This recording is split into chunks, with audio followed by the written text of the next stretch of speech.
আম্মা জান আয়েশা ডেকে বলেন, যারা ইউসুফ নবীর চেহারার দিকে তাকাইয়া মিশরের নারীরা ফল কাটতে গিয়ে আঙ্গুল কেটে ফেলে দিয়েছিল, ওরা যদি আমার বিশ্ব নবীর চেহারার দিকে তাকাইতো, শুধুমাত্র আঙ্গুল নয়, আঙ্গুল কাটতে কাটতে হাত কাটতে কাটতে কখন যে নিজের কলিজা কেটে দুফাক করে দিত, মুহূর্তের জন্য টের পাইতো না। আপনার আমার নবী এতটাই সুন্দর। আম্মা জান আয়েশারা বলেন, ও দুনিয়ার মানুষ, তোমাদের একটা সূর্য আছে, আমি আয়েশার একটা সূর্য আছে। তোমাদের সূর্য উদয় হয় দিনের বেলায়, আর আমি আয়েশার সূর্য উদয় হয় রাতের বেলায়। আম্মা জান আয়েশা একদিন সেলাইয়ের কাজ করতেছিলেন রাত্রি বেলায়, হঠাৎ করে সুইটা পড়ে গেল, বাতিতে কোনো তেল ছিল না, বাতি জ্বালাইতে পারলেন না, অপেক্ষায় বসে থাকলেন। বিশ্বনবী যখন এশার সালাত আদায় করার পরে ঘরের ভিতরে প্রবেশ করলেন, নবীজি ঘরে ঢুকে সর্বপ্রথম আম্মা জান আয়েশাকে সালাম দিলেন। নবী ঘরে ঢুকে স্ত্রীকে কি দিলেন? সালাম দিলেন। আর আপনি আমি কি করি? বউকে সালাম দেই না। বাড়িতে ঢোকার সময় বউকে সালাম দিবেন, আসসালামু আলাইকুম রহিমা, কেমন আছো সোনা? ঘরের দরজাটা খোলো না, আমি তোমার লেটনের বাপ, তোমার দিওয়ানা। বউ খুশি হয়ে দরজা খুলবে, কথা বলে ঠিক না? কিন্তু আপনার আমার ব্যবহার এত মিষ্টি না। ঘরের দরজা চিৎকার মারে, এ রুবেলার মা, এ দরজা খোল। বেশি দেরি হলে দরজা ভাঙে ফেলে দে, তোর পিঠের উপর আজ কি যে হবে রে। ভিতর থেকে বউ বলে রে, স্বামী না সেকেন্ড আজরাইল। কথা কন, কথা কন। এরকম স্বামী আছে না নাই? বাড়িতে যা বউকে সালাম দিবেন, লোকজন যদি না থাকে বইয়ের হাতটা ধরে মুসাফা করবেন। জোরে বলেন, কার হাত? এ যুবক, বিয়ে করনি, কার হাত? বইয়ের হাত। পাশের বাড়ির ভাবির হাত না ধরলে ঝাঁটা দিয়ে পিটাইবে। বইয়ের হাত ধরে মুসাফা করুন। একেবারে ময়দান ফাঁকা থাকলে কোলাকুলি সেরে নেবে। স্বামী স্ত্রীর মধ্যে সালাম আদান প্রদান হলে আল্লাহর পক্ষ থেকে রহমত নাজিল হবে। সালাম আছে যেখানে শান্তি আছে সেখানে, সালাম আছে যেখানে সমাধান আছে। অনেক বড় বড় ঝামেলা সালামের মাধ্যমে সমাধান হয়ে যায়। পারবেন না? এক জায়গায় ওয়াজ করলাম, হুজুর বউকে সালাম দিতে গিয়ে শরম লাগে। আমি তখন বললাম, ভাই আপনি কি বিয়ে করছেন? কি কোন হুজুর, 3 সন্তানের বাপ আমি। আমি তখন বললাম, স্ত্রী সমাসের একটা দোয়া আছে, আপনি কি জানেন? হুজুর ওটা দোয়া পড়ার টাইম। বউ সালাম দিতে গিয়ে শরম লাগে, আর বউয়ের বাচ্চা হয়ে যায়। তোমার শরম যদি বেশি হইতো, তোমার বউয়ের তো বাচ্চা হওয়ারই কথা না। কথা বলেন, তার মানে কি এটা শরম না শয়তান? বউকে সালাম দিবেন। এদিকে খেয়াল করেন, স্বামী স্ত্রীর দাম্পত্য জীবনে সুখ আর শান্তি পেতে হলে রাসূলের 4টি সুন্নাত আছে। আপনি কি দাম্পত্য জীবনে অসুখী? 4টি সুন্নাত। এই 4টি সুন্নাত যদি আপনারা দাম্পত্য জীবনে আমল করতে পারেন, মৃত্যু পর্যন্ত সম্পর্ক টিকে থাকার গ্যারান্টি। আল্লাহু আকবার বলেন। কি সেই 4টি সুন্নাত আপনারা শুনবেন? কারা কারা হাত তোলেন তো বাজান। আল্লাহ কবুল করুন, জোরে বলুন আমি। রাসূলের 4টি রোমান্টিক সুন্নাত আমি আপনাদের সামনে বলবো। এখনই বলতে গেলে আলোচনা এলোমেলো হয়ে যাবে, একটু ধৈর্য নিয়ে বসেন, শেষের দিকে বলবো ইনশাআল্লাহ। কষ্ট লাগে নাকি বাজান? চলেন না সামনের দিকে যাই। আমি যে কথা বলতে চাচ্ছিলাম, খুব সতর্ক থাকবেন। কথা শুধু শুনলে হবে না, আমল করা লাগবে। স্বামী স্ত্রীর মধ্যে সালাম আদান প্রদান হলে একে অপরের প্রতি ভক্তি, শ্রদ্ধা, বিশ্বাস, ভালোবাসা বেড়ে যায়। বাড়িতে ঢুকে বউ সালাম দেয় না, স্বামীও সালাম দেয় না, দুইজনে বোবা বোবা। কথা কন। ছোট বাচ্চাদেরকে সালাম দিবেন ঘরে ঢুকে, ওই বাচ্চা দেখবেন 2 দিন পরে আপনারে সালাম দেওয়া শুরু করে। সূরা নূরের 27 নম্বর আয়াতে আল্লাহ কি বলেছেন জানেন না? একজন মুমিন আর এক মুমিনের গৃহে যখন প্রবেশ করবেন, ওই গৃহবাসীর অনুমতি নিয়ে সালাম দিয়া তারপরে তো বাড়িতে ঢোকা লাগবে। কথা বলেন। আপনি রুবেল রুবেল কয়ে, বাদশা কয়ে বাড়ির ভিতরে ঢুকে যান, বাদশার বইয়ের উন্নতি ঠিক নাই, ওর মা কি করতেছে, ওর বোন কি করতেছে, এক নজরে দেখা শেষ। মুফতি সাহেব কথা ঠিক আছে না? একজন মুসলমান আর একজন মুসলমানের গৃহে প্রবেশ করতে হলে অনুমতি নিয়ে সালাম দিয়া তারপরে প্রবেশ করা লাগবে। আপনি সালাম দিবেন, অনুমতি নেবেন, তারপরে তো বাড়িতে ঢুকবেন। এই যে সালাম আর অনুমতি, এর মাঝখানে মহিলা মানুষ যদি ব্যাপারটা থাকে, ওরা রুমের ভিতরে যেতে পারবে, আড়ালে যেতে পারবে। কথা বলেন। আপনি ধাম করে ঢুকে পড়েন মানে ভালো হয়ে যান। আজ থেকে কারো গৃহে প্রবেশের সময় সালাম না দিয়া, অনুমতি না নিয়ে আমরা প্রবেশ করব না। আমল করব তো ইনশাআল্লাহ। ব্যাস, আল্লাহ কবুল করুন। আমার ভাইরা চলেন সামনের দিকে যাই বাজান গো আমার। যে কথা বলতে চাচ্ছিলাম গভীর মনোযোগ দিয়ে কথাগুলো শুনে যান। আম্মা জান আয়েশা ডেকে বলেন, নবীজি যখন ঘরের ভিতরে প্রবেশ করলেন, নবীজির চেহারার আলোতে সুইটা করে পড়ে আছে আমি পরিষ্কার দেখতে পেয়েছি। বলেন সুবহানাল্লাহ। মুসলিম মোড়া ঘুমিয়ে পড়েছি, বিবেকে জ্বলছে তালা, রক্ত মদের হয়েছে শিথিল, পাপে অন্তর কালা, আসছে পথে আধার নেমে, তাই বলে কি রইবে থেমে, বাড়ে বাড়ে জ্বলবে বাতি, হয়তো বাতি জ্বলবে না, তাই বলে তো ভিড়র মতো বসে থাকলে চলবে না।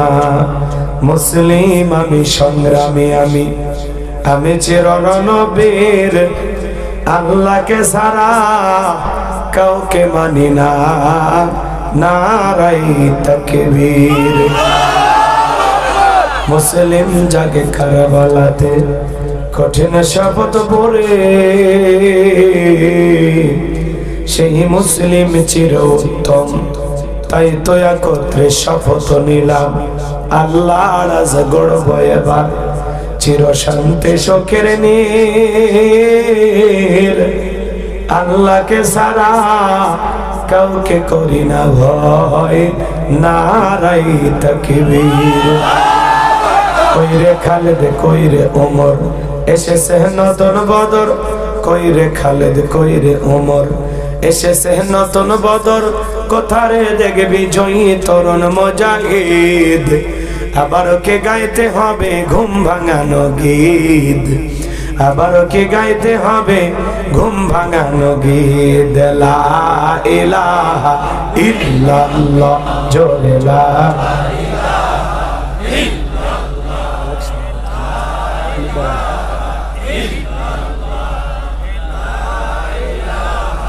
ইল্লাল্লাহ, জোরে লা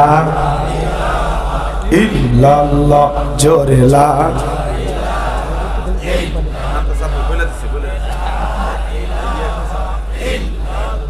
জোরে লা ইলাহা ইল্লাল্লাহ, জোরে জোরে লা ইলাহা ইল্লাল্লাহ, জোরে লা।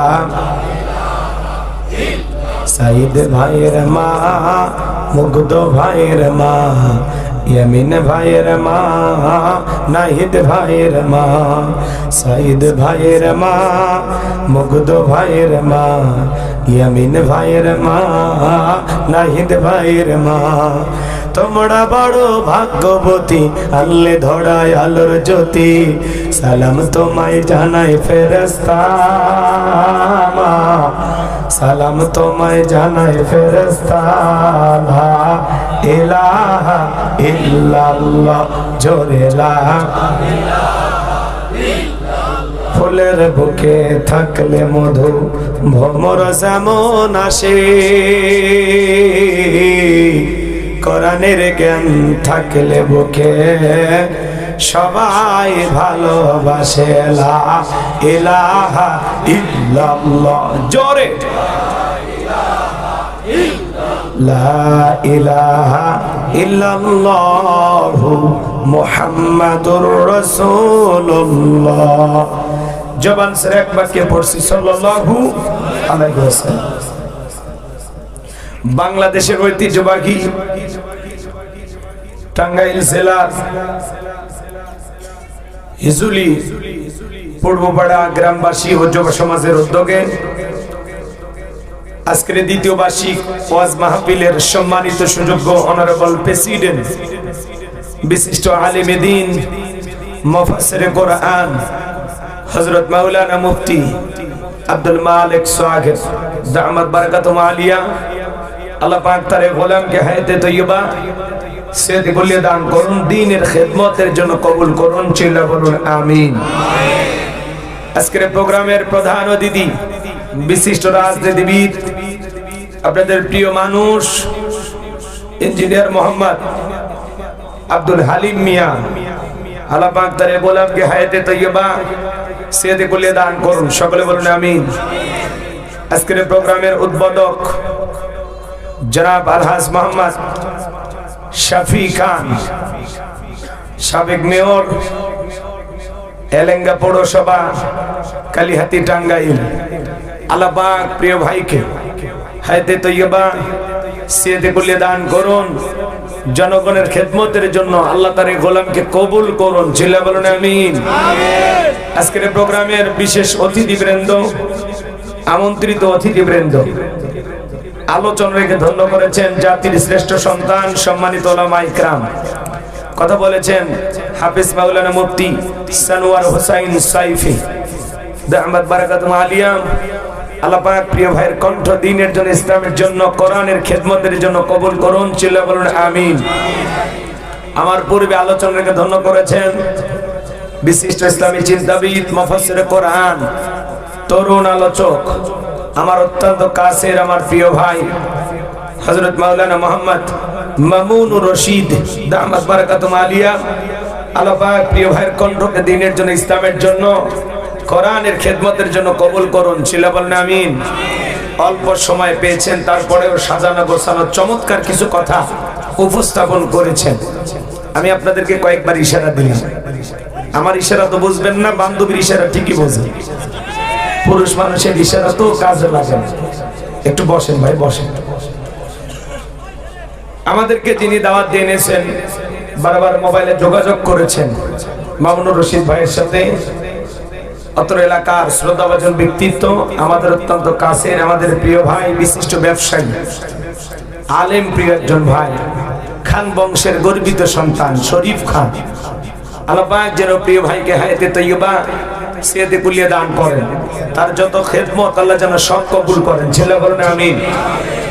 মাহফিল পরিচালনা হযরত মাওলানা মুফতি শামসুদ্দিন সাহেব, আল্লাহ পাক তার গোলামকে হায়াতে তৈয়বা সিয়াতে কুল্লি দান করুন, সকলে বলেন আমিন। মঞ্চ উপস্থিত সম্মানিত ওলামা ইকরাম, সামনে বসা পিতৃ সমতুল্য মুরব্বী বাবাজিরা, কলিজার টুকরা প্রাণপ্রিয় যুবক ভাইরা, ছোট ছোট সোনামানিকেরা, পর্দার আড়ালের সম্মানিত অবলা সরলা আবেদা সালেহা মা ও বোনেরা, প্রশাসনের সম্মানিত পুলিশের ভাইয়েরা, ডিবির ভাইয়েরা, জাতির বিবেক প্রিয় সাংবাদিক বন্ধুগণ, বিভিন্ন রাজনৈতিক দলের সম্মানিত নেতা কর্মী ভাইয়েরা, সবাইকে নিয়ে আরেকটি বার সালাম বিনিময় করছি। আশা করছি সকলেই সালামের জবাব জোরে শুনে দেবেন। আসসালামু আলাইকুম ওয়া রাহমাতুল্লাহি ওয়া বারাকাতুহু। আমরা শুকরিয়া আদায় করতেছি সেই মহান রবের দরবারে, জেলা পাক সুবহানাহু ওয়া তাআলা এই প্রচন্ড ঠান্ডার ভিতরে, কনকনে শীতের ভিতরে, শুধুমাত্র কোরআনুল কারীমের মহব্বত বিভিন্ন এলাকা থেকে যাচাই বাছাই করে আমাদেরকে জান্নাতি বাগানে, জান্নাতি পরিবেশে, চমৎকার দ্বীনি মজলিসে বসবার মতো তৌফিক দান করলেন।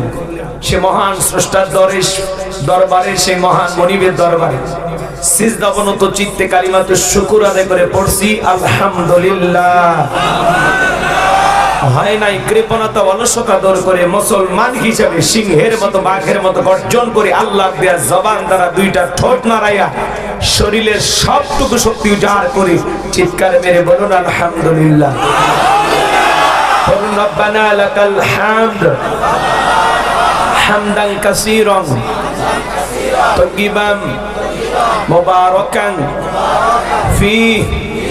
লক্ষ কোটি দরুদ সালাম মানবতার শ্রেষ্ঠ বন্ধু বিশ্বনবী, বিশ্ব নেতা, যিনি বাইগেবে জাহিলিয়াতের যুগে আগমন করে অসভ্য মানুষগুলোকে সভ্য বানিয়েছেন, অভদ্র মানুষগুলোকে ভদ্র বানিয়েছেন, কোরআন নামের সংবিধান দিয়ে কোরআনের রাজ কায়েম করে সোনালী যুগ উপহার দিয়ে মদিনার পাক ভূমিতে শায়িত আছেন। সে রাসূলের প্রতি বলে যাবার মহব্বত নিয়ে পড়ছি দরুদ সালাম, সকলেই পড়ুন সাল্লাল্লাহু আলাইহি ওয়াসাল্লাম। সম্মানিত ভাইরা, আজকের প্রোগ্রামে আসতে পেরে, বসতে পেরে আপনারা খুশি না বেজার? কারা কারা বেজার দুই হাত তুলে দেখান। আলহামদুলিল্লাহ।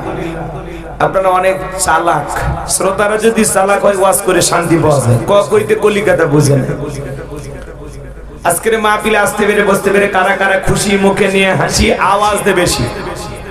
আল্লাহ নামের এমন একটি স্লোগান দেবেন, এলাকায় যদি কোনো ইসলাম বিরোধী উই পোকা, সার পোকা, তেলা পোকা থাকে, ওদের কলিজায় যেন কম্পন সৃষ্টি হয় এমন আওয়াজ তুলতে রাজি আছেন যারা বীর মুসলমানের মতো দুটি হাত টান টান করে তুলে দেখান তো তারা লিল্লাহি তাকবীর আল্লাহু আকবার লিল্লাহি তাকবীর আল্লাহু আকবার আল কোরআনের আলো সরে সরে জ্বালো আল হাদিসের আলো সরে সরে জ্বালো দুনিয়ার মুসলিম এক হও এক হও সারা বিশ্বের মুসলিম এক হও এক হও আমার নেতা তোমার নেতা আমার নেতা তোমার নেতা লিল্লাহি তাকবীর আল্লাহু আকবার আল কোরআনের আলো ঘরে ঘরে জ্বালো আল হাদিসের আলো ঘরে ঘরে জ্বালো দুর্নীতির আলো ঘরে ঘরে থামো হাত নামা অনেকে ঝোঁকে তালে বলেই ফেলেছেন দুর্নীতির আলো ঘরে ঘরে যাবে বাংলাদেশে দুর্নীতি দমন কমিশন আছে না নাই এরপরে দুর্নীতি কমেছে নাকি ডিজিটাল কাজে বেড়েই চলেছে দিন যত করার ছিল দুর্নীতির পাল্লা তত ভারী হচ্ছিল কথা বলেন ঠিক কি না আমরা চাই আমাদের প্রিয় মাতৃ বাংলাদেশ দুর্নীতি মুক্ত আল্লাহ কবুল করুন চিল্লা বলেন আমিন আমরা চাই আমাদের বাংলাদেশ মাদক মুক্ত আল্লাহ কবুল করুন চিল্লা বলেন আমিন আমরা চাই আমাদের বাংলাদেশ যৌতুক মুক্ত আল্লাহ কবুল করুন চিল্লা বলেন আমিন সম্মানিত ভাইরা আমার ভূমিকায় লম্বা কথা নয় সরাসরি মূল আলোচনায় প্রবেশ করতে চাই যেহেতু সময় কম প্রায় 11টা বেজে গেছে তাই না 11টা বেজে গেছে 12টা 12টার মধ্যে আমরা দোয়ার দিকে চলে যাব ইনশাআল্লাহ বেশি সময় আমি আপনাদেরকে কষ্ট দেব না অল্প সময় কথা বলবো সম্মানিত ভাইরা আমার আজ থেকে কয়েক মাস আগে আমরা করণের মাহফিলে কথা বলার জন্য যখন যাইতাম যেখানে খাবার আয়োজন এবং বসার ব্যবস্থা থাকতো এখানে কিছু বুদ্ধিজীবীদের আগমন ঘটতো এরা দিত আমাদেরকে প্রথম সবক হুজুর এটা বলা যাবে না ওইটা বলা যাবে না এটা বলবেন ওইটা বলবেন না কথা কয় না মঞ্চে যখন চলে আসতাম আবারও দ্বিতীয় দফায় কিছু বুদ্ধিজীবীদের আগমন ঘটতো এরা দ্বিতীয় সবক হুজুর হ্যাঁ এই এলাকায় মোটামুটি আমরাই সব আমরা ওয়াজ যা করবেন খবরদার নেত্রীর বিরুদ্ধে যেন কোনো কথা না হয় এখন কি আর ওই বুদ্ধিজীবীরা আছে ভাই টর্চ লাইট মেরে চেহারা খুঁজে পাওয়া যাচ্ছে না কথা বল ঠিক না এজন্য মনে রাখবেন জুলুম কখনো চিরস্থায়ী হতে পারে না জালেমদের শেষ পরিণতি হলো পরাজয় আর মাজলুমদের শেষ পরিণতি হলো বিজয় শেষ বিজয়ের হাসি মুসলমানেরা হাসবে কথা বল ঠিক না এজন্য মনে রাখবেন জুলুম কখনো চিরস্থায়ী হতে পারে যারা জুলুম করেছিল আজকে তারা আছে হয় কেউ জেলখানায় না হলে কেউ দেশের বাইরে গর্তে লুকাইছে গর্তে খুঁজে পাওয়া যাচ্ছে না এটা কার খেলা এজন্য বেশি বাড়তে নাই যত বেশি বাড়বেন তত বেশি পতন ঘটবে থাক বাবা মাঝে মাঝে আমি কথা বলবো পবিত্র কোরআনুল কারীমের 108 নম্বর সূরা সূরাটির নাম কাউসার জোরে বলেন কি নাম আর একটু জোরে বলেন কি নাম আরো জোরে জোরে হলো না একটু মিছিল করার অভ্যাস করুন সামনে মিছিল করা লাগবে 16 বছর মিছিল করতে পারেন নাই এইবার করা লাগবে এই যে গেটে যে আলোটা জ্বলে না ওই যে টিপ টিপ নেবে জ্বলে ওটা একটু বন্ধ করে দাও শুধু ওই আলোটা ওই যে চোখে ডিস্টার্ব হচ্ছে খারাপ লাগতেছে আমার ওইটা বন্ধ করে দাও এদিকে খেয়াল করেন সূরার নাম কাউসার মোট আয়াত আছে 3টি রুকু আছে 1টি বিশ্বনবীর মক্কার জিন্দেগিতে আল্লাহ তাআলা এই সূরাটি নাজিল করেছেন চিৎকার মেরে বলুন আল্লাহু আকবার আপাতত বেশি না 12টা পর্যন্ত আজকের মাহফিলে ধৈর্য নিয়ে কারা কারা বসে থাকবেন দুই হাত তুলে একবার শুধু বলেন ইনশাআল্লাহ আর একটু জোরে বলেন ইনশাআল্লাহ আল্লাহ আমাদের ধৈর্য সহকারে মাহফিলে বসে থাকার তৌফিক দান করুন জোরে বলুন আমিন এই যে ওয়াদা দিলেন ওয়াদা ভঙ্গ করা কিসের লক্ষণ মুনাফিকের লক্ষণ আমার বিশ্বাস টাঙ্গাইলের মাটিতে মুনাফিকের জায়গা নাই আপনারা খাঁটি নির্ভেজাল মুমিন আল্লাহু আকবার এটা আমার বিশ্বাস এখন যদি 2-4 জন উঠে যায় তাহলে তো বুঝে নেওয়া লাগবে তো চলেন আশা করি আপনারা অল্পতেই বুঝেছেন জবান ছেড়ে সবাই একটু মহব্বতে আমার সঙ্গে তেলাওয়াত করুন আউযু বিল্লাহি মিনাশ শাইতানির রাজীম বিসমিল্লাহির রাহমানির রহমানির রহিম। বিতাড়িত মুর্দার শয়তানের কাছ থেকে আল্লাহ পাকের কাছে আশ্রয় প্রার্থনা চাচ্ছি। পরম করুণাময় দয়ালু আল্লাহ তাআলার নামে শুরু করছি। জবান সে সকলের মুখস্থ আছে না? আমার সঙ্গে তেলাওয়াত করুন। ইন্না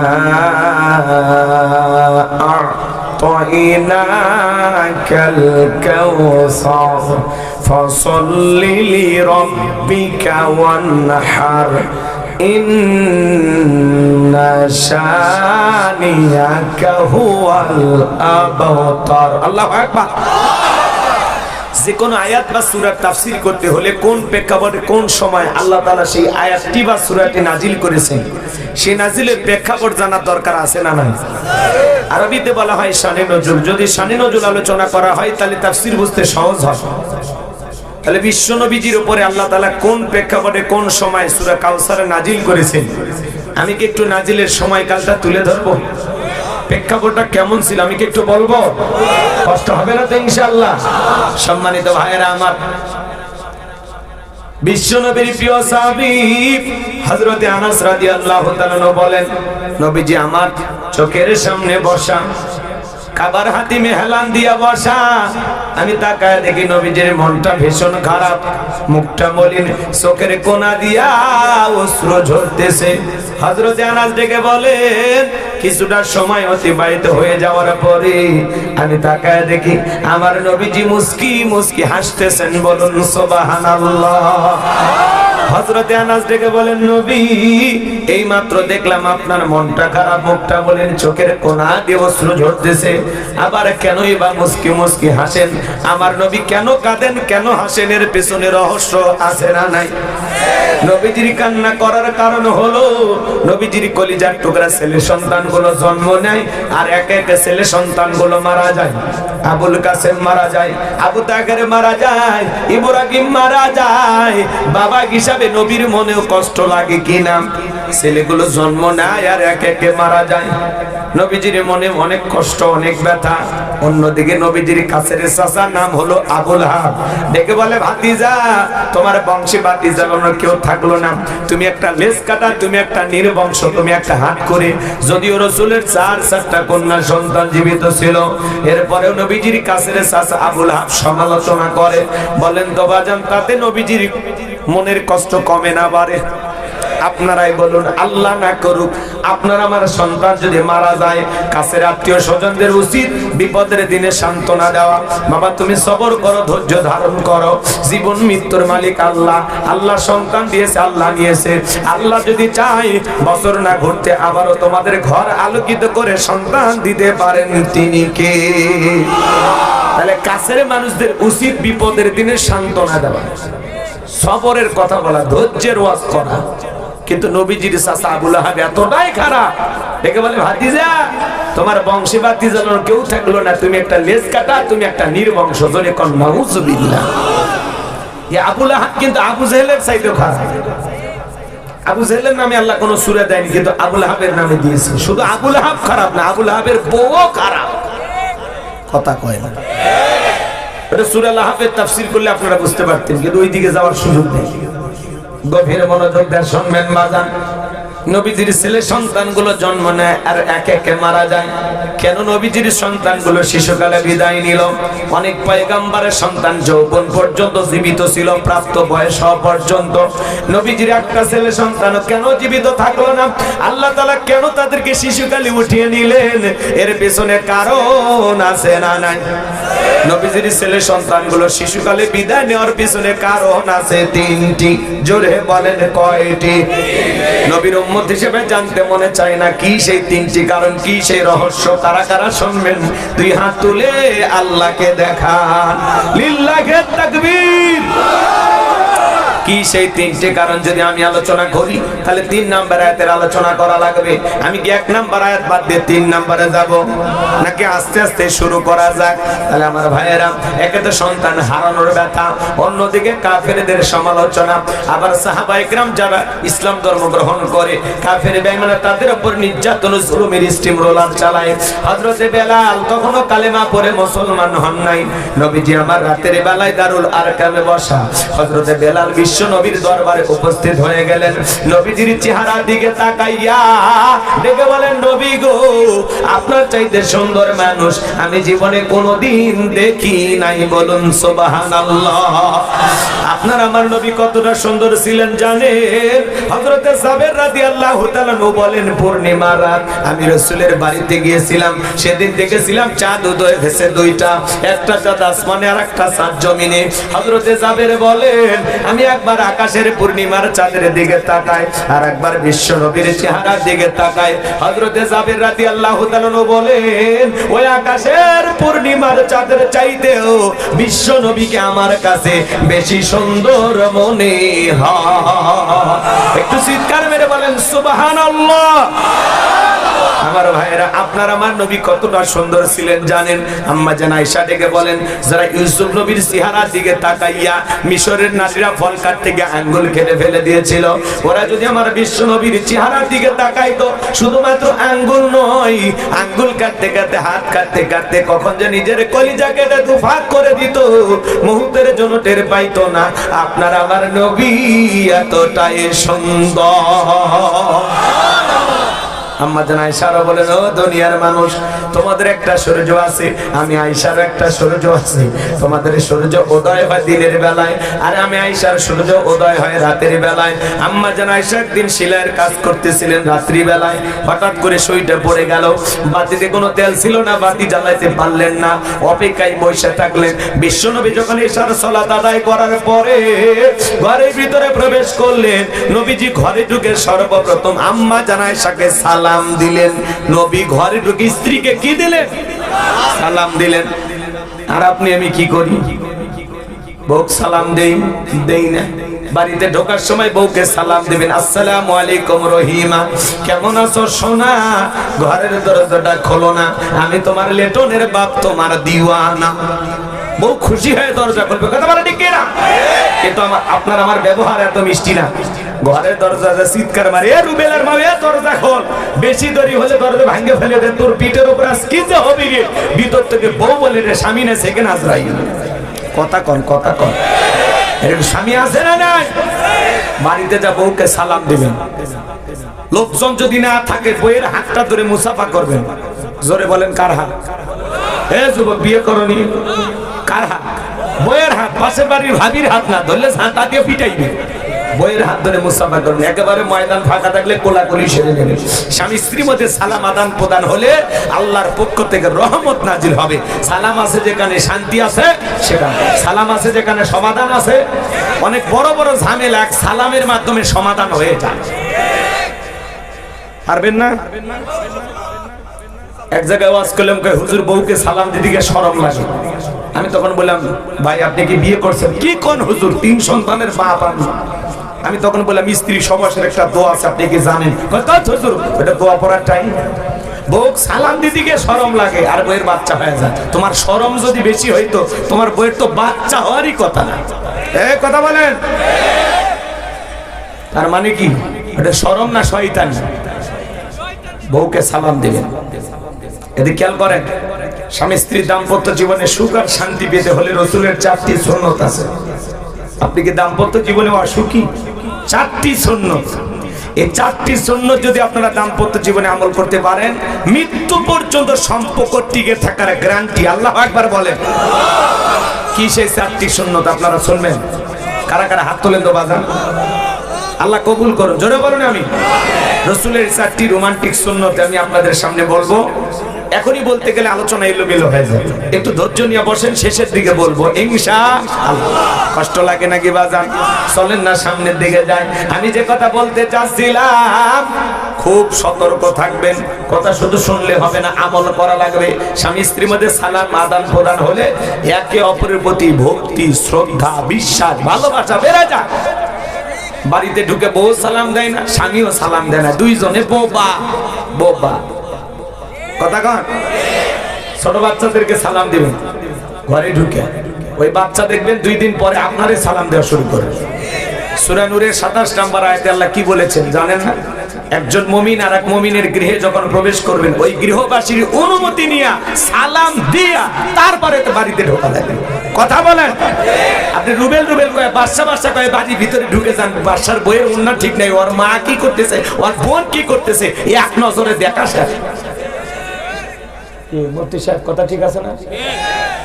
একজন মুসলমান আর একজন মুসলমানের গৃহে প্রবেশ করতে হলে অনুমতি নিয়ে সালাম দিয়া তারপরে প্রবেশ করা লাগবে। আপনি সালাম দিবেন, অনুমতি নেবেন, তারপরে তো বাড়িতে ঢুকবেন। এই যে সালাম আর অনুমতি, এর মাঝখানে মহিলা মানুষ যদি ব্যাপারটা থাকে ওরা রুমের ভিতরে যেতে পারবে, আড়ালে যেতে পারবে। কথা বলেন। আপনি ধাম করে ঢুকে পড়েন মানে ভালো হয়ে যান।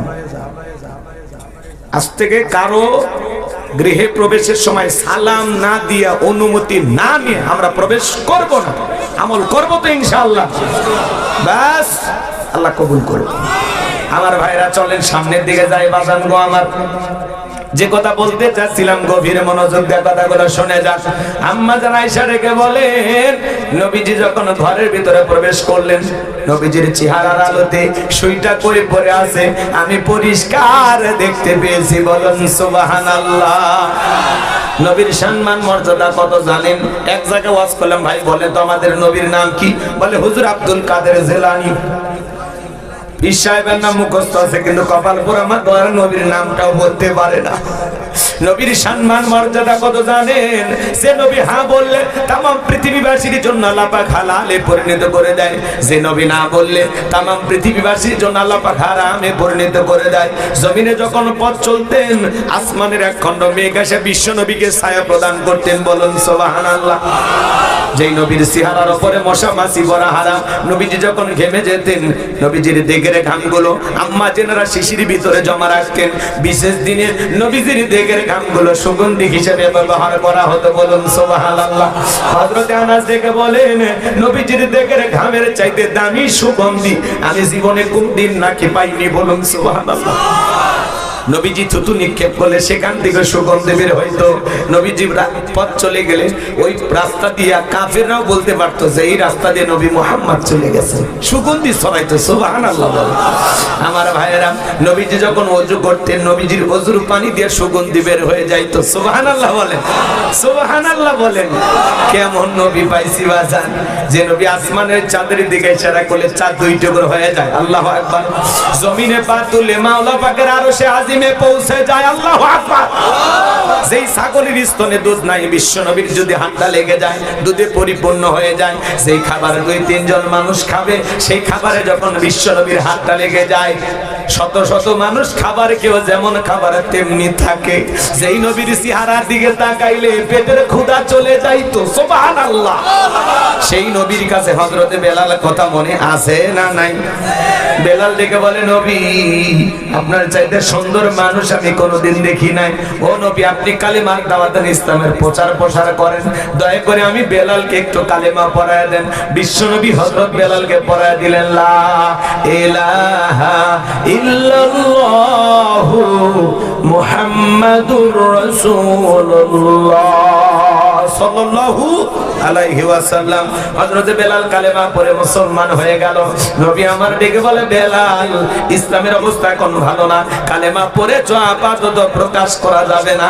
আপনারাই বলেন তো বাজান, ইসলামের অবস্থা কি সব সময় ভালো থাকে? আজও তামাম পৃথিবীর দিকে তাকায় দেখেন, তামাম পৃথিবীর জালেম আর বেঈমানরা ঐক্যবদ্ধ হয়েছে ইসলাম আর মুসলমানকে বিদায় করে দেওয়ার জন্য। কথা বলেন ঠিক কি না? গভীর মনোযোগ দিয়ে কথাগুলো শুনবেন বাজান। আজও কাশ্মীরে মুসলমানের রক্ত নিয়ে খেলা করা হয়, ফিলিস্তিনের জমিনে আজও মুসলমানের রক্ত নিয়ে খেলা করা হয়, আজও চীনের উইঘুরে মুসলমানদেরকে হত্যা করা হয়, মুসলমানের মসজিদগুলো ভেঙে দেওয়া হয়, আজও ভারতে গরুর গোশত খাওয়ার অপরাধে মুসলমানকে হত্যা করা হয়। আজও তামাম পৃথিবীর জালেম বেঈমানরা ঐক্যবদ্ধ হয়েছে ইসলাম আর মুসলমানকে জমিন থেকে বিদায় করে দেওয়ার জন্য। কিন্তু ওরা তো জানে না ইসলামের সুইচ আছে কার হাতে? আর একটু জোরে বলেন কার হাতে? আমার আল্লাহ রাব্বুল আলামিন বলেন ইউরিদুনা লিতুফিউ নূরাল্লাহি বিআফওয়াহিহিম ওয়াল্লাহু মুতিম্মু নূরিহি ওয়ালাউ কারিহাল কাফিরুন।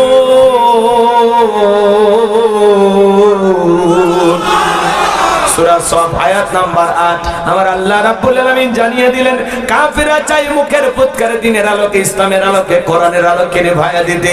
আমার আল্লাহ ডেকে বলেন আল্লাহু মুতিম্মু নূরিহি, এই জমিনে দিনের আলোকে, কোরআনের আলোকে, ইসলামের আলোকে আমি আল্লাহ পাক প্রতিষ্ঠিত করে ছাড়ব। যদিও কাফের বেঈমানদের অন্তরে যত ধরনের জ্বালা যন্ত্রণা হোক না কেন, এই জমিনে ইসলাম আছে, থাকবে। কথা বলেন, ইসলাম আলাদের সাথে আছে কে?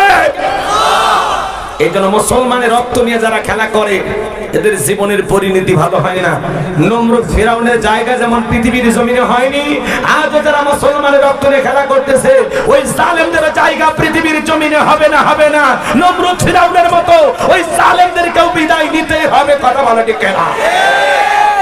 বাংলার জমিনে যারা নিরীহ আলেমদেরকে ফাঁসির দড়িতে ঝুলিয়েছিল, হাজার হাজার নিরপরাধ মানুষদেরকে জেলখানায় বন্দী করেছিল, শাপলা চত্বরে এতিম হাফেজ আলেমদেরকে হত্যা করে দুনিয়ার জমিন থেকে বিদায় করে দিয়েছিল, যাদের হাতে মুসলমানের রক্ত লেগেছিল, আজকে তারা ক্ষমতার চেয়ে রেখে পালিয়ে গেছে। কথা বলে ঠিক না? যেন জুলুম করতে নাই। আমরা বারবার বললাম ম্যাডাম পদত্যাগ করেন। আল্লাহ বলে কিসের পদত্যাগ? এরা যে অন্যায় অপরাধ করেছে শুধু পদত্যাগ না, আমি আল্লাহ এদেরকে দেশ ত্যাগ করতে বাধ্য করব। কথা বলেন ঠিক না? ইন্না বাতশা রাব্বিকা লাশাদীদ, আল্লাহর পাকড়াও বড় কঠিন। আল্লাহ ধরে ধরে না, সেদিন ধরবে মাগুবাড়ি দিল্লি গিয়ে পড়বে। কথা বলে ঠিক না? আজ আছে বড় বড় কথা বলতো, পালাবো না, হারাবো না, কই পালিয়েই তো গেলেন। এই কথা বল নাকি আপনারা? আমাদের চাচাকে বলা হয় স্বৈরাচার। ঈশ্বর চাচা ক্ষমতা থেকে পদত্যাগ করে জেলে গেছে, দেশ ছাড়েনি। বাপের বেটা দেশ নেত্রী বেগম খালেদা জিয়া জেল খেটেছেন, অসুস্থ হয়ে দেশে পড়েছিলেন, দেশ ছাড়েনি। বাপের বেটি কাতারের আমির বিমান দেশে, সে প্লেনে উঠে আল্লাহর বান্দি চিকিৎসার জন্য দেশের বাইরে গেছে। মারাবা কন, কি সম্মান! কেউ রাজকীয় ভাবে যায় আর কেউ পালিয়ে যায়। কথা বলেন না কেন? দেশ নেত্রী বেগম খালেদা জিয়া কোনোবার দেশ ছেড়ে পালায়নি, উনি দেশেই ছিল। আর আপনি পালিয়ে গেলেন কেন? আপনার কোটি কোটি অনুসারী, কারো কথা ভাবলেন না? পদত্যাগ করে যদি জেলেও যাইতেন, কয়েক মাস পরে আবারও নেতা কর্মী মিছিল করে ফুলের মালা দিয়ে জেলখানা থেকে বের করে দিয়ে আসবেন। আপনি কেন চলে গেলেন? এভাবে কেন পালিয়ে গেলেন? 18 কোটি মানুষের অভিভাবক ছিলেন আপনি। আপনি পালিয়ে যায় দেশের মানুষের যে পরিমাণে ক্ষতি করেছেন, আল্লাহর কাছে হিসাব দিতে হবে। অত সহজ না। কি মনে করেন? রাগ করেন নাকি আপনারা? আপনি মাঝে মাঝে কল রেকর্ড ফাঁস হয়, আপনি কথা বলেন কিভাবে? বলেন আমি দেশের কাছে আছি, সব করে ঢুকবো। যাওয়ার আগে বলে যাননি, ঢোকার সময় বলা লাগবে কেন? আপনি আসেন, আপনি আসেন। এই দেশ আপনার বাবার, এই দেশ আপনার স্বামীর। আপনি আসেন, সেই দিক দিয়ে মন চাই ঢোকেন তো। আপনি আসেন। আমরা জানি মেয়ে মানুষ কতদিন বাইরে থাকবেন। আপনি আসেন। ববু আইবা, তুমি আইবা গো, সেই দিন আইসা ববু ক্ষমতা পাইবা না। ববু আইবা, তুমি আইবা গো, সেই দিন আইসা ববু ক্ষমতা পাইবা না। খোঁজ নাই ববু কাদের কাকার, অবস্থা খারাপ করবে যে বাবার। হাও নাঙ্কেল এখন সামনে আসে না। নেতা কর্মী সব জেলের ভিতর, আমি আসি ডরের ওপর। কখন জানি আসে গ্রেফতারি পরোয়ানা। ববু আইবা, তুমি আইবা গো, সেই দিন আসা ববু চিয়ার পাইবা না। ক্ষমতার চেয়ার থেকে নামা সহজ, কিন্তু ওই চেয়ারে ওঠা কঠিন। কথা বলে ঠিক কিনা? ভয় পাচ্ছেন নাকি কেউ? হ্যাঁ, ভয় আছে। আমরা শোনেন, আগামী তার যাই হোক, কোন নারীকে দেশের প্রধানমন্ত্রী বানাবো না। আগামীতে সিদ্ধান্ত নেন যেই দলেরই হোক পুরুষ নেতা চাই। আগামীতে এই দেশের পুরুষ প্রধানমন্ত্রী কারা কারা চান হাত তুলে দেখা। লিল্লাহে তাকবীর। নারীদের দেখার দিন শেষ, আগামীতে পুরুষের বাংলাদেশ। শোনেন, মেয়ে মানুষের রাগ বেশি, মেয়ে মানুষের জেদ বেশি। দেখেন না, স্বামীর সাথে ঝগড়া লাগে হাড়ি পাতিল ভেঙে ফেলে দেয়, স্বামী তুলে আসার মারে। মেয়ে মানুষের জেদ কত দেখেন না, দেশ তুই পালিয়ে যা। তাহলে কি বুঝলেন? আর যাই করেন, ভবিষ্যতে কোন নারীকে এই দেশের প্রধানমন্ত্রী বানানো হবে। কথা ক্লিয়ার না ভেদা? যেই দলেরই হোক বাবা, একটা পুরুষ দরকার। বারে পুরুষ কেমনে বুঝে রাগ করেন নাকি? মন খারাপ করবেন না আমার ভাইয়েরা, চলেন না সামনের দিকে যায়। গভীর মনোযোগ দিয়ে শুনবা যুবক যারা আছো, নিরাশ হয়ে না। তোমাদের টেনশন আমার মাথায় কিন্তু সব সময় থাকে। তোমাদের জন্য স্পেশাল আলোচনা বরাদ্দ আছে, একটু অপেক্ষা করে সামনে যাই। মা বোন যারা পর্দার আড়ালে কথা শুনতেছেন, মহিলাদের ব্যবস্থা আছে, মা বোনদের জন্য আলোচনা করার দরকার আছে না নাই? একটু অপেক্ষা করেন মা বোন, আপনাদের জন্য স্পেশাল কিছু আলোচনা মাথার মেমোরিতে সেভ করা আছে, সময় মতো ডাউনলোড দিয়ে শোনায় দেব। আপনারা মুফতি সাহেব থাকতে এলে আমার দিতে পরে আপনারাই বলে নেন, রাগ করেন নাকি আপনারা? তাকবীর দেন, লিল্লাহি তাকবীর। নবী আমার দিকে বলা, বেলাল ইসলামের অবস্থা এখন ভালো না, কালেমা পড়ে আপাতত প্রকাশ করা যাবে না। হযরতে বেলাল ডেকে বলে, নবী আমার জীবনের কোনো দাম নাই, আমার মনি ওমায়েকে উর্দুম বা ছাগল পেশাব পায়খানা করে দেন, এই ঘরে থাকতে আমার বড় কষ্ট হয়। একদিন বলেছিলাম, মনি আমার জন্য একটু ভালো ঘরের ব্যবস্থা করে দেন। ওমায়ে ডেকে বলে, বেলাল উট্টুম বা ছাগলের দাম আমার কাছে আছে, কিন্তু তোর মতো কালো হাফসি বেলালের দাম আমার কাছে নাই। নবী গো, আপনি শুধু দোয়া করে দেন মৃত্যু পর্যন্ত যেন কালেমার পথে টিকে থাকতে পারি, আমি বেলালের জীবনের কোনো দাম নাই। এই কথা বলে হযরতে বেলাল চলে গেলেন। পরের দিন সকালবেলা সূর্য উদয় হয়ে গেছে, হযরতে বেলাল দরজা খোলে না। অন্যান্য চাকর যারা আছে নালিশ নিয়ে চলে গেছে ওমায়ের কাছে, যা বলে, নেতা এখনো পর্যন্ত বেলাল দরজা খোলে নাই, বেলা অনেকটা হয়ে গেছে, তাই নাকি? বলে, হ্যাঁ চলো যাই। দরজায় ডাক দেয়, বেলাল দরজা খোল। হযরতে বেলাল দরজা খোলে না, জোরে করে ধাক্কা মারছে, তখন দরজা খুইলা গেছে। তখন এইবার মায়া তাকায় দেখে, সেই রাত্রিতে হযরতে বেলাল কালেমা পড়ে মুসলমান হয়েছে। ওই রাত্রিতে একটা উট্টুম বা ছাগলের কাছে কোনো পেশাব পায়খানা নাই। জোরে বলেন মারহাবা। আমার ভাইয়েরা দিল দিয়া কথাগুলো বোঝার চেষ্টা করবেন। এইবার মায়া ডেকে বলে, চাকরের দল তোমরা নিজেদের কাজে যাও। দেখো না তাকায়া, তোমরা যখন ঘুমাচ্ছিলে বেলাল তখন ময়লা আবর্জনা পরিষ্কার করেছে। ওদেরকে তাড়িয়ে দেওয়ার পরে এক পা দুপা করে বেলালের কাছে চলে গেলেন। হযরতে বেলাল দেয়ালে পিঠটা লাগাইয়া জিহ্বা নাড়াইয়া জিকিরি করে কার। এইবার হযরত বেলালকে হালকা করে ধাক্কা মারছে, যখন জবান দিয়ে কালেমার আওয়াজ বের হয়েছে, তখন এইবার ডেকে বলে, বেলাল তোর জবান দিয়ে কি শুনলাম, তুমি কি মুসলমান হয়েছো? হযরতে বেলাল ডেকে বলে, মুসলমান হয় যারা মিথ্যা কথা বলতে পারে না তারা, ওয়াকুলু কওলান সাদীদা। আল্লাহু আকবার। মুসলমানেরা হবে সত্যবাদী, মুসলমানরা কখনো মিথ্যা কথা বলতে পারে না। আর আমাদের সমাজে তাকায় দেখেন, এত মিথ্যা কথা বলে বাজান, ভরা পেটে মিথ্যা, খালি পেটে মিথ্যা। মিথ্যা বলতে বলতে চেহারাটা বেঁকা হয়ে গেছে, এক পা কবরে ঢুকে গেছে। এত মিথ্যা কথা বলতে পারে শয়তান পর্যন্ত বলে আমি এত খারাপ না। কথা বলেন। বলে, হেলিকপ্টার দিয়ে পানি দিয়েছিলাম, পানি যদি দিলেন তাহলে ছাদের শিশুটা মারা গেল কিভাবে? কথা বলেন। জাতির মানুষ বুঝে গেছে, পাখির মতো গুলি করে ওরা মানুষকে হত্যা করেছিল শুধু চেয়ারের টিকে থাকার জন্য। আর বলে, আমরা জনগণের জন্য এত কিছু করলাম। জনগণের রক্ত যাদেরকে ক্ষমতার চেয়ার থেকে নামাইতে পারে না, এরা সমাজের নেতা হওয়ার যোগ্যতা রাখে না। মেট্রো রেল থেকে কান্না করে, বিটিভি ভবন থেকে কান্না করে, কিন্তু শহীদের রক্ত, ছাত্রদের রক্ত দেখে চোখে পানি আসে। এক কথা কন, মানুষের রক্ত তোমাদেরকে কান্না করতে বাধ্য করতে পারে না। তোমরা উন্নয়ন থেকে কান্না করো আর বলে আমি কি মেট্রো রেলে চড়বো? চিন্তা করেন, কত হাজার মানুষকে যে 16 বছরের আমল নামা যদি হিসাব করেন, কত হাজার মানুষকে যে এরা দুনিয়ার জমিন থেকে বিদায় করে দিয়েছে। আল্লাহ ছাড়া কেউ জানে না, আল্লাহ ছাড়া কেউ জানে না। কথা বলেন। কত মানুষ এখনো গুম, তার পরিবারের সদস্য, তার যে এক টুকরো লাশ, লাশের যে এক টুকরো গোস্ত, এটা নিয়ে যে সান্ত্বনা, এটা আমার স্বামী বা আমার সন্তানের গোস্ত, সেটাও খুঁজে পাই। কথা বলেন। তাহলে তাদের জীবনের পরিণতি শোনা যাচ্ছে ম্যাডামের নাকি ক্যান্সার হয়েছে, আল্লাহ ভালো জানে। ক্যান্সার হয়েছে সাবেক প্রধানমন্ত্রী শেখ হাসিনা, আলহামদুলিল্লাহ করতেছেন না? তার মানে কি বোঝা যায় মানুষের ক্ষোভটা কোন জায়গা? একটা সাবেক প্রধানমন্ত্রী ক্যান্সার হয়েছে, মানুষ কয় আলহামদুলিল্লাহ। কেউ কেউ ফোন দিয়ে কয় হুজুর সত্যি হয়েছে নাকি? চিন্তা করেন, তার মানে ক্যান্সার হইলে জনগণ খুশি।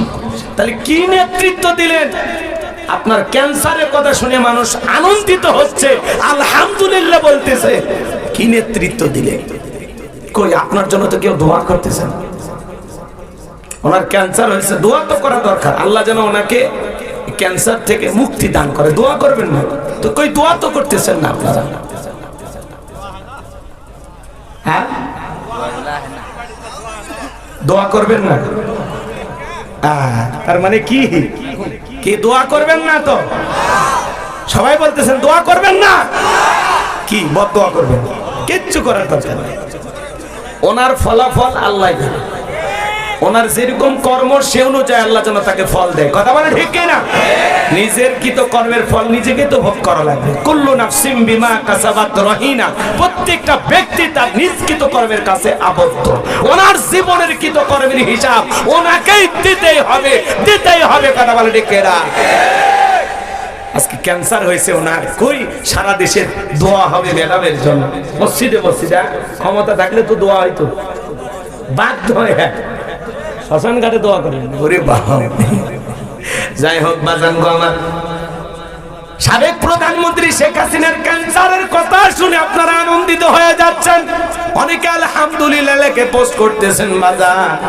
তার মানে নেতা যদি ভালো হয় জনগণ দোয়া করবে, আর নেতা যদি মনের মতো না হয় জনগণের দোয়া পাবে না। এই জন্য বাজান কথায় আছে, এমন জীবন করিও গঠন, মরিলে হাসিবে তুমি কাঁদিবে ভবন। এমন নেতৃত্ব দেওয়া দরকার যাতে মরণের পরেও হাজার হাজার মানুষ নেতাকে স্মরণ করে। আমার কথা মনোযোগ দিয়ে শোনেন বাজান, চলেন সামনের দিকে যাই, গেলে মজা পাবেন। হযরতে বেলাল ডেকে বলে, মুসলমান হয় যারা মিথ্যা কথা বলতে পারে না তারা। উমাইয়া ডেকে বলে, বেলাল উর্দুম্বা ছাগলের মালিক বানায় দেব, থাকার জন্য ভালো ঘরের ব্যবস্থা করে দেব। হযরতে বেলাল ডেকে বলে, উমাইয়া দুনিয়ার কোন পার্থিব সম্পদের বিনিময়ে বেলাল তার ঈমান বিক্রি করবে না। এই কথা বলার পরে উমাইয়া ডেকে বলে, বেলাল রে, আমার কথা না শুনলে বড় নেতা আবু জেহেলকে খবর দেব। হযরতে বেলাল ডেকে বলে, কোন বড় নেতা ছাত্র নেতা কোন কাউকে গোনার টাইম নাই। আমি দুনিয়ার কোন আবু জেহেলকে ভয় করি না, আমি ভয় করি আমার আল্লাহকে। বলুন আল্লাহু আকবার। এইবার উমাইয়া দৌড়ে চলে গেল আবু জেহেলের বাড়িতে, যা বলে, নেতা সংবাদ খুব খারাপ, আমার বাড়ির কৃতদাস বেলাল কালেমা পড়ে মুসলমান হয়েছে। তাই নাকি? বলে হ্যাঁ। ঠিক আছে যাও, আমি আসতেছি। আবু জেহেলের একটা বিশেষ বাহিনী ছিল, ক্যাডার মাস্তান ছিল, সাঙ্গ পাঙ্গ ছিল, যাদের কাজই হলো মুসলমানদের উপর নির্যাতন জুলুমের স্টিম রোলার চালানো। আজও তাম পৃথিবীর জমিনের দিকে তাকায় দেখবেন ওই জালেমদের বিশেষ বাহিনী থাকে, যাদের কাজই হলো টুপিওয়ালা দাড়িওয়ালা ইমানদার আলেমদের উপর নির্যাতন জুলুম চালানো। কথা বলেন ঠিক কিনা? আবু জেহেল কত বড় ভয়ঙ্কর ছিল জানেন? মুসলমানদের উপর নির্যাতন জুলুম চালাইতো। হযরতে আম্মার রাদিয়াল্লাহু তাআলা আনহু ঈমান গ্রহণ করেছেন, মার ছেলে একসাথে ঈমান এনেছেন। রাস্তা দিয়ে হেঁটে যায়, হঠাৎ করে বদমাইশ আবু জেহেলের সাথে দেখা। দেখে বলে, আম্মার শুনলাম তুমি আর তোমার মা নাকি মুসলমান হয়েছো। হযরতে আম্মার রাদিয়াল্লাহু তাআলা আনহু ডেকে বলেন, হ্যাঁ, আমরা নবীজির হাতে হাত রেখে কালেমা পড়ে মুসলমান হয়েছি। আবু জেহেল ডেকে বলে, আম্মার তুমি কি জানো এর পরিণতি কতটা ভয়ঙ্কর হতে পারে? আম্মার ডেকে বলে, আবু জেহেল ভয় দেখায় কোনো লাভ নাই।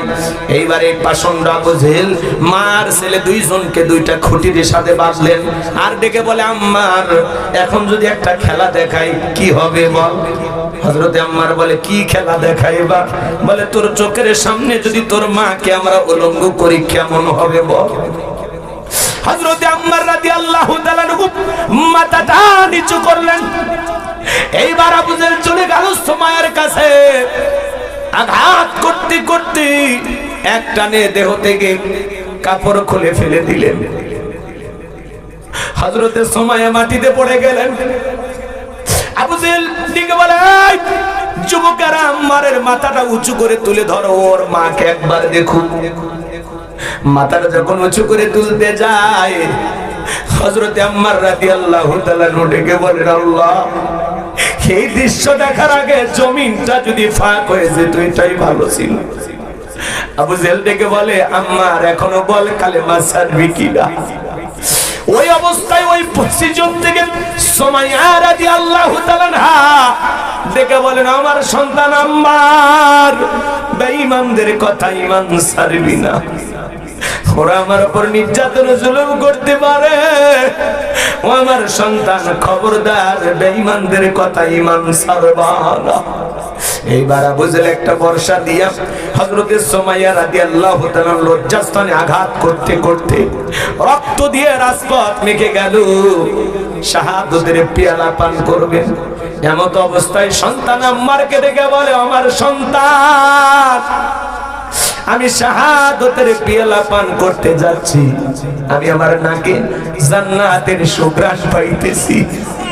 মরার আগে বলে যাই রে সন্তান, ওই বেঈমানদের কথা ঈমান ছাড়বি না। সুবহানাল্লাহ, সুবহানাল্লাহ। তাদের ঈমান কত মজবুত। বাবা মুসলমান, দাদা মুসলমান, ছোটবেলায় সুন্নতে খাতনা করে মাথা কেটে দিয়েছে, মনে হয়েছে মুসলমান। সাহাবীদের মতো ঈমান আনা লাগবে বাজান। তারা ছিল সত্যিকারের ঈমানদার, কথা বলেন ঠিক কিনা? কেমন মুসলমান তারা ছিল? অবস্থার বেগতি দেখলে আমরা দল পরিবর্তন করি, কথা পরিবর্তন করি, প্রয়োজনে দাড়ি কেটে হলেও তালে তাল মিলাইয়া থাকি। আর সাহাবীরা জীবন দিয়েছেন, তারপরেও জালেম কাফের বেঈমানদের সাথে কখনো আপোষ করেনি, কথা বলেন ঠিক কিনা? লম্বা হবে, আমি লম্বা করব না বাজান। এইবার আবু জেহেল তার সাঙ্গ পাঙ্গ নিয়ে চলে আসলো, ডেকে বলে, বেলাল এই দিকে আয়, আমি তোরে পার্সোনাল ভাবে মহব্বত করি রে বেলাল। এসব কি শুনছি, তুমি নাকি মুসলমান হয়েছো? হযরতে বেলাল ডেকে বলে, হ্যাঁ, গতকাল রাত্রিতে নবীজির হাতে হাত রেখে আমি কালেমা পড়ে মুসলমান হয়েছি। এই কথা শোনার পরে আবু জেহেল ডেকে বলে, বেলাল, উত্তম বা ছাগলের মালিক বানায় দেব, থাকার জন্য ভালো ঘরের ব্যবস্থা করে দেব, ব্যবসা বাণিজ্য যদি করতে চাও দিরহাম টাকা পয়সা যা লাগে দেব। বেলাল, তুমি চাইতে দেরি, তোমার চাহিদা পূরণ করতে আমরা দেরি করব না। হযরতে বেলাল ডেকে বলে, আবু জেহেল রে, দুনিয়ার সব সম্পদ যদি আমি বেলালকে দিতে চাও, দুনিয়ার সব সম্পদ ছাড়তে রাজি, বিশ্ব নবীর কালেমা ছাড়তে রাজি নাই, বলুন সুবহানাল্লাহ। এইবার আবু জেহেল ডেকে বলে, বেলাল, এত বড় লোভনীয় প্রস্তাব দিলাম, রাজি হইলা না। বেলালের মতো যারা খাঁটি ইমানদার, এদেরকে টাকা পয়সা দিয়ে কেনা যায় না, কিন্তু মুনাফিক মার্কা মুসলমান যারা টাকার কাছে বিক্রি হয়, তারা টাকা যেই দিকে ওদের ফতুয়া সেই দিকে, টাকার জোরে ওদের ফতুয়া ঘরে, বৈধকে অবৈধ বলে চালিয়ে দেয়, অবৈধকে বৈধ বলে চালিয়ে দেয়। টাকা পাইলে বাতিলের পা চাটা গোলাম হয়। এই কথা বলে, টাকার জোরে ওদের ফতুয়া ঘরে। আপনাদের এলাকার কথা বলতেছি না, এটা ভারতের ওয়াজ। এই এলাকার মানুষ ভালো। আমার ভাইরা চলেন সামনের দিকে যায়। আমি গুনাহগারে যে কথা বলতে চাচ্ছিলাম বাজান, হযরতে বেলালকে আবু জেহেল ডেকে বলে, বেলাল, সোজা আঙ্গুলে ঘিউ না উঠলে আঙ্গুলে একটু বাঁকা করা লাগবে। এই কথা বলে যুবকদের লেলিয়ে দিলে, চাবুক দিয়ে পিটাও। হযরতে বেলালকে চাবুক দিয়ে পিটাইতে পিটাইতে কালো চামড়া গুলো ফেটে রক্ত ঝরতে লাগলো। এরা যত জোরে চাবুক মারে, বেলাল তত জোরে আল্লাহর কালেমার জিকির করে। আবু জেহেল ডেকে বলে, বেলাল, চাবুক দিয়ে পিটাইতে পিটাইতে কালো চামড়া গুলো ফেটে রক্ত ঝরতেছে, তারপরও কি নবী মুহাম্মাদের কালেমা ছাড়বি না? হযরতে বেলাল ডেকে বলে, আবু জেহেল রে, মারতে মারতে যদি মেরেও ফেলে দাও, জীবনটা দিতে রাজি, নবীজির কালেমা ছাড়তে রাজি নাই। বলেন আল্লাহু আকবার। এইবার আবু জেহেল বলল, বেলালের পা রশি দিয়ে বাঁধো, উটের পায়ের সঙ্গে বাঁধো। হযরতে বেলালের পায়ে রশি লাগাইয়া উটের পায়ের সাথে বেঁধে আরবের উত্তপ্ত গরম বালি বাজান, এত গরম চাল দিলে মরি হয়ে যায়। সেই উত্তপ্ত গরম বালিতে শেষরাইয়া নিয়ে ঘোরা হলো, বাবলা গাছের কাটা গেল, জিব্বার ভিতরে পেরেকের মতো মারা গেল। বিকেল বেলা নিয়ে এসে বলে, বেলাল চাবুক দিয়ে পিটাইলাম, পায়ে রশি লাগাই এনে ঘুরলাম, এত নির্যাতন জুলুম করা হলো রে বেলাল, তারপরে কি নবী মুহাম্মাদের দল ত্যাগ করবি না? হযরতে বেলাল দেখে বলে, আবু জেলে রে, মারতে মারতে যদি মেরেও ফেলে দাও, বেলালের নিঃশ্বাস থাকবে যতদিন, বেলাল ইসলামের পথে টিকে থাকবে ততদিন। বলুন আল্লাহু আকবার। এইবার আবু জেল দেখে বলে, বেলাল এইভাবে হবে না, এ যুবকেরা দল সবাই মিলে যাও, বড় একটা পাথর নিয়ে এসে বেলালের বুকের উপরে চাপায়া দাও। বিশাল বড় একটা পাথর নিয়ে আসা হযরত বেলালের বুকের উপরে চাপায়া দেওয়া হলো। কাফেররা মনে করলো পাথরের চাপার আঘাতে বেলাল মারা যাবে, এই কথা ভেবে কাফেররা চলে গেল।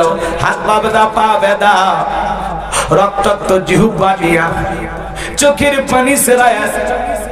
পানি ছেড়ে দিয়া কান্না করে, তবুও জবান দিয়ে জিকির বন্ধ নাই। জিকির করে কার? আপনাকে আমাকে জিকির করার জন্য কেউ মারে না, পেটে না, ধমক দেয় না, তারপরে আমরা কপাল ভরে আল্লাহর জিকির করি না। হাদিস শরীফের ভিতরে আসছে বাজান, যার জিহ্বাটা আল্লাহর জিকিরে তরুতাজা থাকে, আল্লাহর জিকিরে ভিজা থাকে, ওই জিহ্বাওয়ালা মানুষ কোনোদিন জাহান্নামের আগুনে জ্বলবে না। চিৎকারে মেরে বলুন সুবহানাল্লাহ। আযকুরুনি আযকুরুকুম ওয়াশকুরুলি ওয়ালা তাকফুরুন। তোমরা আমারে স্মরণ করো, আমি আল্লাহ তোমাদেরকে স্মরণ করব। কৃতজ্ঞতা প্রকাশ করো, কৃতজ্ঞ হয়ো না। এ বাজান হাঁটতে হাঁটতে আল্লাহর জিকির করা যায়, মাঠে কাজ করতে করতে জিকির করা যায়, নৌকা বাইতে বাইতে আল্লাহর জিকির করা যায়, ব্যবসা বাণিজ্য করতে করতে আল্লাহর জিকির করা যায়, রিকশা ভ্যান চালাইতে চালাইতে জিকির করা যায়। সব সময় জবানে জিকির চালু রাখবো কার? সুবহানাল্লাহ, আলহামদুলিল্লাহ, আল্লাহু আকবার, লা ইলাহা ইল্লাল্লাহ, সুবহানাল্লাহি বিহামদিহি, সুবহানাল্লাহিল আযীম। পারবো তো ইনশাআল্লাহ। জবানে হালকা, মিজানের পাল্লায় নেকির ওজন অনেক বেশি বাজান। চলুন আমি সামনের দিকে নিয়ে যাই। যে কথা বলতে চাচ্ছিলাম, হযরতে বেলাল জিহ্বা নাড়ায়া তবু আল্লাহর জিকির করে, চোখের কোনা দিয়ে পানি পড়ে, আর দিকে বলেন আল্লাহ। বুকের উপরে বিশাল বড় পাথর থাকার কারণে তোমার মতো মালিকের জিকির করতে বড় কষ্টকর। তুমি তো সেই আল্লাহ, ইব্রাহিমের জন্য যদি নমরুদের আগুনকে ফুলের বাগান বানায় দিতে পারো, আল্লাহ তুমি কি পারো না আমি বেলালের বুকের পাথরটাকে তুলার মতো নরম বানায় দিতে? হযরতে বেলাল দোয়া করতে দেরি, আসমানের মালিক আল্লাহ দোয়া কবুল করতে দেরি করে নাই। বেলালের বুকের পাথরটাকে আমার আল্লাহ তুলার মতো নরম বানিয়ে দিয়েছেন। বলুন সুবহানাল্লাহ। আশিক রাসূল বেলাল, নবীর পাগল বেলাল, নবীকে কতটা মহব্বত করতেন, ভালোবাসতেন আপনারা জানেন। বিশ্ব নবী যখন মক্কা নগরীতে পথ চলতো, বেলাল একবার ডানে যায় আর একবার বামে যায়। নবী আমার ডেকে বলে, বেলাল বুঝলে একবার ডানে যাও আর একবার বামে যাও, ব্যাপারটা কি? হযরতে বেলাল ডেকে বলে, নবী আপনি কালেমার দাওয়াত দেন, ইসলামের প্রচার প্রসার করেন, ওই কাফেররা হলো আপনার শত্রু, ওরা যদি আপনাকে ডান দিকে তীর নিক্ষেপ করে গো নবী, ওই তীরটা যেন সর্বপ্রথম আমি বেলালের বুকের ভিতরে ঢোকে। আমার বাম থেকে যদি তীর নিক্ষেপ করে গো নবী, ওই তীরটা যেন সর্বপ্রথম আমি বেলালের বুকের ভিতরে ঢোকে। আমি বেলাল মারা গেলে ইসলামের ক্ষতি হবে না, আপনি নবী মারা গেলে ইসলামের মাথা উঁচু করে সামনের দিকে দাঁড়াইতে পারবে না। নবীকে চিৎকার মেরে বলুন আল্লাহু আকবার। অনেক কথা আছে বাজান, সামনের দিকে আর যাওয়া সম্ভব নয়। সংক্ষিপ্ত কথা আপনাদের উদ্দেশ্যে একটু বলে দিয়ে যায়। বেলালের উপর নির্যাতন জুলুমের কথা যখন বিশ্ব নবীর কান পর্যন্ত পৌঁছে গেল, আমার নবী ডেকে বলা, বকর বেলালের কষ্টের কথা সহ্য হয় না, যাও যাও তুমি আমার বেলালের জন্য একটা কিছু করো। হযরত আবু বকর সিদ্দিক রাদিয়াল্লাহু তাআলা আনহু কয়েক গুণ দাম বেশি দিয়া গোলামের জীবন থেকে হযরত বেলালকে আজাদ করলেন, মুক্ত করলেন। বলুন আল্লাহু আকবার। এই যখন ইসলামের অবস্থা, একদিকে সন্তান হারানোর ব্যথা, আপন এমন মানুষদের সমালোচনা, সাহাবায়ে কেরামদের উপর নির্যাতন ও জুলুম। এই জন্য নবীজির মনটা ভীষণ খারাপ, চোখের কোনায় পানি। নবীর যখন মন খারাপ, নবীকে সান্ত্বনা দেওয়ার দায়িত্ব কার? আর একটু জোরে বলেন কার? আমার আল্লাহ ডেকে বলে, জিবরাইল, আমার বন্ধুর মা নাই, বাবা নাই, আমি স্যার আমার বন্ধুর কেউ নাই রে জিবরাইল। আমার বন্ধুর মনটা হয়েছে ভারী, আমি আল্লাহ সইতে নাহি পারি। লাহু মাহফুজ থেকে সূরা কাউসার নিয়ে যায় আমার বন্ধুর উপরে নাজিল কর তাড়াতাড়ি। চিৎকার মেরে বলুন আল্লাহু আকবার। আমার নবী ডেকে বলে, আনাস, আমার মনটা কেন খারাপ তোমরা জানো, কিন্তু আমার মুস্কি হাসি দেওয়ার কারণ হলো এই মাত্র আসমান থেকে জিবরাইল এসে আমার উপরে সূরা কাউসার নাজিল করলো। বিশ্ব নবী তখন সাহাবায়ে কেরামদের সামনে মুস্কি মুস্কি হাসলেন আর সুন্দর করে তেলাওয়াত করে শুনিয়ে দিলেন। জবানের সাথে সবাই একটু মহব্বতে আমার সাথে আরেকবার পড়ুন, ইন্না আ'তাইনাকাল কাউসার ফাসাল্লি লিরাব্বিকা ওয়ানহার ইন্না শানিয়াকা হুয়াল আবতার। আল্লাহু আকবার। আমার আল্লাহ রাব্বুল আলামিন বলেন, ইন্না আ'তাইনাকাল কাউসার, অবশ্যই আমি আল্লাহ পাক আপনাকে হাউজে কাউসার দান করেছি। এই পৃথিবীর অন্য কোন নবী রাসূলকে আল্লাহ পাক হাউজে কাউসার দান করেন নাই, আপনার আমার নবীকে আল্লাহ তাআলা হাউজে কাউসার দান করেছেন। ইন্না আ'তাইনাকাল কাউসার, নিশ্চয়ই আমি আল্লাহ পাক আপনাকে হাউজে কাউসার দান করেছি। চিৎকার মেরে বলুন সুবহানাল্লাহ। এই হাউজে কাউসারের পানি দুধের মতো সাদা, মধুর চাইতে মিষ্টি, পানির মতো ক্লিয়ার। ওই কঠিন কিয়ামতের ময়দানে যেদিন বিচার দিবস কায়েম হয়ে যাবে, বিচার দিবসের একদিন হবে 50,000 বছরের সমান। যেদিন সূর্য সোহাগ মাথার উপরে চলে আসবে, সূর্যের তাপে জমিনটা তামার জমিন হয়ে যাবে।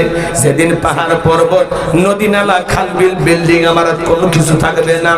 কুল্লু মান আলাইহা ফান, সবকিছু আল্লাহ তাআলা ধ্বংস করে দেবে।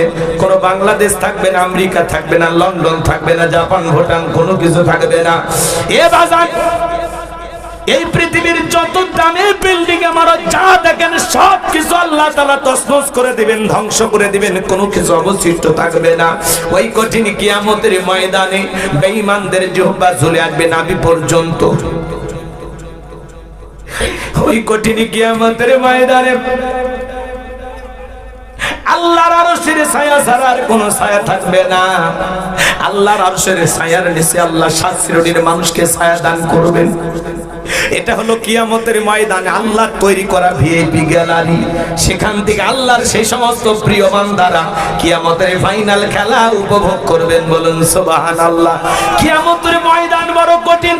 ইয়াউমা ইয়াফিরুল মারউ মিন আখি ওয়া উম্মিহি ওয়া আবি ওয়া সাহিবাতিহি ওয়া বানিহি, যেদিন ভাই ভাইয়ের কাছ থেকে পালিয়ে যাবে, মা সন্তানের কাছ থেকে পালিয়ে যাবে, বাবা পালিয়ে যাবে, স্ত্রী পালিয়ে যাবে, সন্তান পালিয়ে যাবে। ওই কঠিন কিয়ামতের ময়দানে একজন আরেকজনকে দিকে পালিয়ে যাবে। বাজার, মা সন্তানের কাছ থেকে পালিয়ে যাবে। সন্তান যখন মা বলে দাবি করবে, মা এমন বলবে, জীবনে কোনোদিন আমার বিয়ে হয়েছে কিনা আমার জানা নাই, দুনিয়াতে আমার কোনো সন্তানই নাই, অস্বীকার করবে। কিয়ামতের ময়দানে মানুষ নিজেকে নিয়ে ব্যস্ত থাকবে, নিজের পেরেশানিতে মানুষ হাবুডুবু খাবে, নিজে এতটা আতঙ্কিত হবে বাজান, কেউ কাউকে চিনবে না। স্বামী স্ত্রীর কাছ থেকে পলায়ন করবে, ভাইয়ের কাছ থেকে পালিয়ে যাবে, সন্তানেরা পালিয়ে যাবে। এ বাজান, কোনো আত্মীয় স্বজন আপনার কেউ কারো পরিচয় দেবে না, কেউ কারো বিন্দু পরিমাণ উপকারে আসবে না। ওই কঠিন কিয়ামতের ময়দানে মানুষ দলে দলে পানি বলে চিৎকার মারবে। আর বিশ্ব নবীর কাছে যাবেন হাউজে কাউসারের পানি পান করার জন্য। কিছু মানুষের চোখের সামনে আল্লাহ তাআলা পর্দার আবরণ তৈরি করে দিবেন। আমার আল্লাহ রব্বুল আলামিন যখন কিছু মানুষের চোখের সামনে পর্দার আবরণ তৈরি করে দিবেন, ওই মুহূর্তে আপনার আমার নবী আল্লাহকে ডেকে বলেন, আল্লাহ, সংখ্যায় আমি আমার অনেক উম্মতকে দেখতে পাইলাম, কেন জানি সংখ্যা কমে গেল, বুঝতে পারলাম না। আমার আল্লাহ তখন ডেকে বলে, বন্ধু, বন্ধু পাইকারি দরে সবাইকে আপনি হাউজে কাউসারে পানি পান করাইতে পারবেন না। দুনিয়ার জীবনে দুইটি অপরাধ করেছিল যারা, আজকে আপনার হাতে হাউজে কাউসারের পানি পাবে না তারা। জোরে বলেন কয়টি অপরাধ? ওই দুইটি অপরাধ আপনার আমার ভিতরেও থাকতে পারে কিনা বলেন। মানুষ দলে দলে নবীজির কাছে যাবেন হাউজে কাউসারের পানি পান করার জন্য। এদিকে শোনেন, এদিকে শোনেন। হযরত আবু বকর সিদ্দিক রাদিয়াল্লাহু তাআলা আনহু পিয়ালাগুলো ভরায় দিবেন, মাঝখানে দাঁড়িয়ে থাকবেন হযরত ওমর বিশ্ব নবীর হাতে দিবেন। আর নবীজি তার আদরের উম্মতদেরকে খুঁজে খুঁজে কিয়ামতের ময়দানে হাউজে কাউসারের পানি পান করায় দিবেন। নবীজির হাতে এক পেয়ালা হাউজে কাউসারের পানি পান করতে পারলে জান্নাতে ঢোকা পর্যন্ত তার আর তৃষ্ণা লাগবে না, তৃষ্ণা মিটে যাবে। বলুন সুবহানাল্লাহ। ও টাঙ্গাইলের তরুণ যুবকেরা, মুরব্বী বাবা ছিরা, কারা কারা আছেন গো নবীজির হাতে কিয়ামতের ময়দানে হাউজে কাউসারের পানি পান করতে চান? দুইটা হাত তুলে আমার আল্লাহকে দেখা।